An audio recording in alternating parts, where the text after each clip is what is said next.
Hi everyone, आज के আমি বানাচ্ছি सरसों का साग বানাচ্ছি না, সরষে শাক বানাচ্ছি বেঙ্গলি স্টাইলে। তো যেটা করেছি পাতাগুলোকে কুচি কুচি করে কেটে নিয়েছি এরকম স্টাইলে নিয়ে দেখো খুব অল্প তেল গরম করতে দিয়েছি, সরষের তেল। অবভিয়াসলি তেলটা আমার প্রায় গরম হয়েই এসছে। এরপর আমি যেটা করব এই পাতাগুলোর মধ্যে দিয়ে দেব, ঠিক এই স্টাইলে কাটা হবে। ঠিক আছে, পাতাগুলোকে জাস্ট ধরে ধরে দিয়ে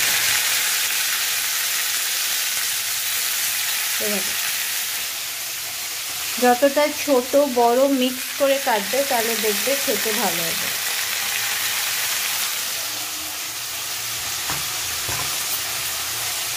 এরকম করে দিয়ে দিলাম সব পাতাগুলো।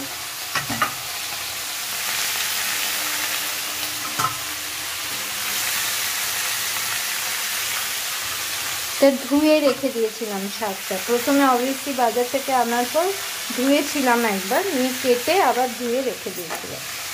সব পাতাগুলো দিয়ে দিলাম। এবার জাস্ট একবার এর মধ্যে করে নেব।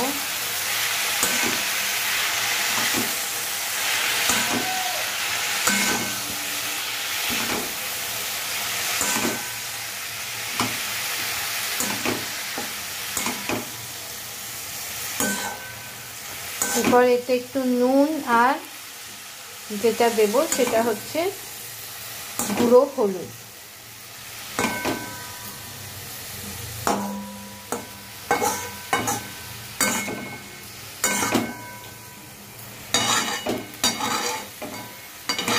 দিদি একটু নেড়ে নিয়েছি, এবার নুন আর গুঁড়ো হলুদটা দিয়ে দেবো।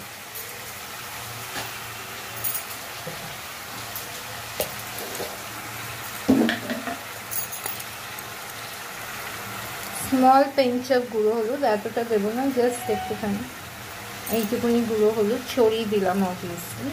আর একটু নুন দিয়ে দেবো।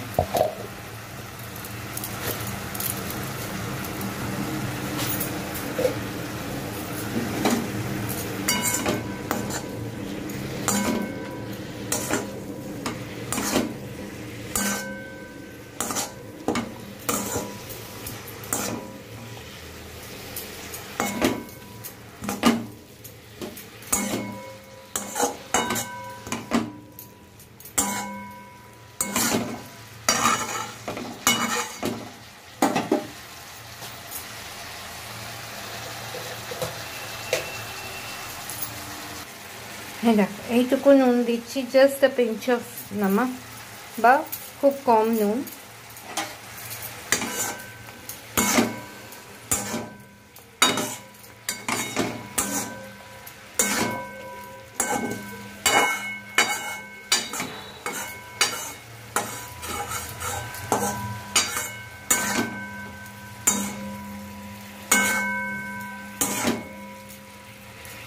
দিয়ে দিলাম। এরপর যেটা করব এর মধ্যে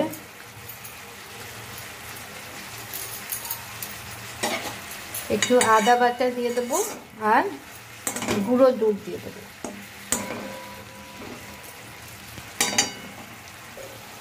আমি এর মধ্যে আরেকটা জিনিস দিয়ে দিচ্ছি, সেটা হচ্ছে আখের গুড়ের বাতাসা। এরকম 3-4টে মতো দিয়ে দিলাম।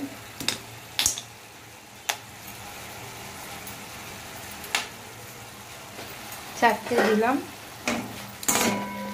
তোমরা চাইলে চিনিও ইউজ করতে পারো। আমি সুগার পেশেন্টসদের জন্য এটা দেখাচ্ছি, যদিও আমার বাড়িতে কেউ সুগার পেশেন্টস নেই, but it is for precautionary basis. যেহেতু বয়স্ক মা আছে, ছোট বাচ্চা আছে, তাই আমি চিনির বদলে আখের গুড়ের বাতাসা ইউজ করি। তোমরা চাইলে আখের গুঁড়ো ইউজ করতে পারো। আখের গুড় যদি ইউজ করো খুব কম অ্যামাউন্ট দেবে। আর চাইলে চিনিও ইউজ করতে পারো। চিনি ইউজ করলে একটা ছোট চামচে, মানে একটা টিস্পুনে 1 স্পুন দেবে। হয়ে গেল। এবার এটাকে যেটা করব সেটা হচ্ছে আদা বাটা আর দেব হচ্ছে কি বলেছিলাম যেন, গুঁড়ো দুধ। এক্স্যাক্টলি এর সঙ্গে ছোট চামচের 1 চামচ দুধ দিয়ে দিয়েছি। একদম ছোট্ট চামচের 1 চামচ দুধ। এই দেখো দুধটা দিয়েছি। এটা জাস্ট আদাটা আমি কুড়ে নিয়েছি, এই কুড়ুনিতে কুড়ে আমি দিয়ে দিয়েছি আদাটা। এর সঙ্গে ছোট চামচের 1 চামচ দুধ দিয়ে দিয়েছি। নিয়ে ভালো করে আমি নাড়তে থাকবো। এক্সট্রা জল দেওয়ার কোনো দরকার নেই, যে জলটা আছে সেই জলেই হয়ে যাবে। তোমরা যদি কেউ চাও জল দিতে, খুব ছোট কাপের 1 কাপ জল দিয়ে বসিয়ে দিতে পারো, চাপা দিয়ে অবভিয়াসলি। এরপর আমি যেটা করবো, দেখো, আচ্ছা তোমাদের সুবিধার্থে আমি দেখিয়ে দিচ্ছি। এই স্পুনটার 1 স্পুন দুধ দেবে, গুঁড়ো দুধ। চাইলে তোমরা লিকুইড দুধও দিতে পারো, তাহলে এই কাপটার এতটা মতো লিকুইড দুধ দেবে। আর এই কাপের অল্প একটুখানি জল দিয়ে আমি চাপা দিয়ে বসিয়ে দেবো। জল না দিলেও হতো, চাপা দিয়ে বসিয়ে দিলে তাড়াতাড়ি হয়ে যেত, কিন্তু অনেকে দেখতে চাও আমার কাছে, তাই জন্য আমি এটা বসিয়ে দিলাম। এইটুকুনি জল দিলাম, নিয়ে এটা বসিয়ে দিলাম। এর সঙ্গে কেউ চাইলে একটু বেগুন ভেজে দিতে পারো, আমার বেগুনের টেস্টটা ভালো লাগে না বলে আমি দিলাম না। এই হয়ে গেছে, এবার জাস্ট চাপাটা দিয়ে বসিয়ে দিলাম।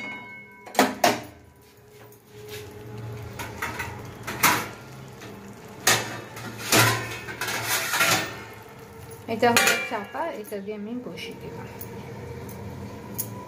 প্লিজ আমার চ্যানেলটা সাবস্ক্রাইব করো, কে কোথা থেকে দেখছো বলো, আর কেমন লাগলো রেঁধে খেয়ে অবভিয়াসলি জানাবে। যারা এখনো আমার চ্যানেলে লাইক বাটনটা প্রেস করনি, লাইক বাটনটা প্রেস করে দাও, বেল আইকনটা প্রেস করে দাও, যাতে সবার আগে নেক্সট ভিডিওটা তোমরা দেখতে পাও। চলো, থ্যাংক ইউ, বাই বাই। আবার নেক্সট দিন আসবো একটা নতুন রেসিপি নিয়ে। এরম ঠিক শুকনো শুকনো হয়ে গেলে, একদম জলটা মরে গেলে, ভাজা ভাজা মতো হয়ে গেলে, এবার আমরা সর্ষের শাকটা জাস্ট তুলে নেবো, আর কিছু করবো না, জাস্ট তুলে নেবো। চলো, বাই এভরিওয়ান। প্লিজ সাবস্ক্রাইব করে দিও, বেল আইকনটা প্রেস করে দিও, আর লাইক বাটনটা প্রেস করে দিও। আবার নেক্সট দিন আসছি নতুন একটা রেসিপি নিয়ে।